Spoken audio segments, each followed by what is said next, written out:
Big boss చూస్తున్నారా? ఎట్లా ఉందండి ఈ వీక్? బాగుందా?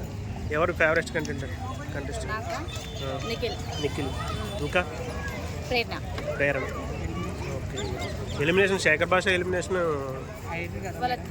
నాకు కూడా చూడాలి అంటున్నారు, ఎంతవరకు కరెక్ట్ అండి అది? అయితే ఇంకోటి విషయం ఏంటంటే రాత్రి నాగార్జున గారు మీకు ఒక బాబు పుట్టాడు అని చెప్పేసి శేఖర్ భాష చెప్పారన్నమాట. ఒకవేళ ఎలిమినేషన్ అయితే జరిగింటే బాబు పుట్టడం వల్ల జరిగిందంటారా, గేమ్ ఏదైనా బ్యాక్ డ్రాప్ ఉండి జరిగిందంట? అనుకుందాం. ఇంకా వరస్ట్ కంటెస్టెంట్స్ అంటే ఎవరున్నారు? యశ్విని గౌడ ఎవరున్నారు? నచ్చట్లే. మొత్తం అందరూ ఆపోజిట్ అయ్యారు. నాగార్జున గారు కూడా ఆమె సంచలక దేంట్లో తీసారు కదమ్మా, తీసేసి వేరే అతనికి ఇచ్చారు. ఇంకా ఈ విష్ణుప్రియ గేమ్ ఎలా అనిపిస్తుంది? విష్ణుప్రియ బెటర్. అండ్ తర్వాత ఈ అమ్మాయి ఉంది కదా కిరాక్సిత. ఆ అమ్మాయి కూడా కొంచెం వరస్ట్గా మాట్లాడుతుంది. ఓకే. వీళ్ళిద్దరు వద్దు. ఇంకా తర్వాత పర్లేదు వేరే వాళ్ళు. నబీల్, పృథ్వీ వాళ్ళకి వాళ్ళంతా నేను ఆల్రెడీ సీరియల్స్ అన్నీ చేశాను కాబట్టి అమ్మాయితో నేను సీరియల్ చేశాను, కృష్ణముకుంద సీరియల్. ఓకే. అయినా కూడా నాకు నచ్చట్లేదు. బయట బిహేవియర్ ఎట్లా ఉంటుందండి? అందుకే బయట నాకు నచ్చట్లేదు అసలు. అచ్చా, బయట కూడా ఇట్లానే అరుస్తుందా? ఓకే. నచ్చట్లేదు. పాత హీరో ఆదిత్య ఓం అని ఒక ఆయన ఉన్నారు కదా, అతను గేమ్ ఎలా ఉందండి?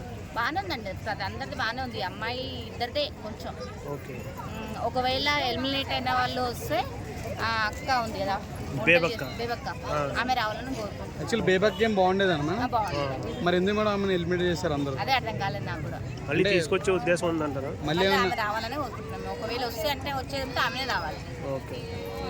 ఇంకా వరస్ట్ కంటెస్టెంట్ అండి ఈసారి, ఒకవేళ భాష వెళ్ళిపోతే నెక్స్ట్ ఎవరు ఎలిమినేట్ అయిపోతారు? నెక్స్ట్ ఎవరు వస్తారంటే ఈమెను వెళ్ళిపోవాలి, తర్వాత అమ్మాయి వెళ్ళిపోవాలి, ఇద్దరు వెళ్ళిపోతే బిగ్ బాస్ బాగుంటుంది. అదే బిగ్ బాస్ చూస్తాం. ఓకే. వాళ్ళిద్దరు వాళ్ళు బిగ్ బాస్ అబ్బాయిల మీద అరవడాలు, ఈ అమ్మాయిల మీద అరవడాలు, అది ఎందుకంటే ఇతరులకి చూడాలన్నా కూడా ఇంట్రెస్ట్ బాగుండాలి కదా, ఆడియన్స్ కైనా బాగుండాలి కదా. ఈ అబ్బాయి అని ఒక ఆయన ఉన్నారు కదా, వరంగల్ ఆర్టిస్ట్ అబ్బాయి క్లోన్ కూడా వచ్చింది కదా ఈ మధ్యన, లేటర్ ఉన్నాడు కదా ఒక అబ్బాయి, అందులో అమ్మాయి సైలెంట్ ఉంటాడు అబ్బాయి, మణికంఠ. ఆ అబ్బాయి కూడా మంచోడే, చాలా బాగుంటాడు. ఆయన కూడా గెలవాలని. అయితే అందరూ సింపతి గేమ్ ఆడుతున్నారు అని అంటున్నారు. సింపతి కోసం ఆయన కాదు, ఆయన సైలెంట్ ఉంటాడు అంత. ఆయన ఫస్ట్ వీక్ కొంచెం ఏడుస్తూ వీక్ కూడా పీక్కున్నాడు కదా, సైలెంట్ ఉంటాడు అబ్బాయి. ఓకే. భాష ఎలిమినేట్ అయ్యాడు కదా, మీరు ఎలా తీసుకుంటారు దాన్ని? అంటే ఆయన అక్కడ ఆడియన్స్ ఓట్ల ప్రకారం ఉంటుంది ఎవరు ఎంచుకోవాలనేది. నేనైతే వీళ్ళు కావాలని కోరుకుంటాను. అంటే ఓటింగ్ పరంగా చూసుకుంటే పృథ్వీదే తక్కువ ఉంది కదా, మరి ఆయన ఎలిమినేట్ చేయకుండా భాషను ఎందుకు ఎలిమినేట్ చేశారు? బాపుట్టాడు అంటున్నారు కదా, ఆ సార్ వెళ్ళిపోతున్నాడు ఏమో తెలియదు. అంటే మళ్ళీ హౌస్ లోకి వచ్చేది రీఎంట్రీ ఏమి ఇస్తాడంటారా? ఒకవేళ వస్తే వస్తుండొచ్చు, తెలియదు కదా. వస్తే కానీ బేబకైతే రావాలని కోరుకుంటున్నాను. Thank you.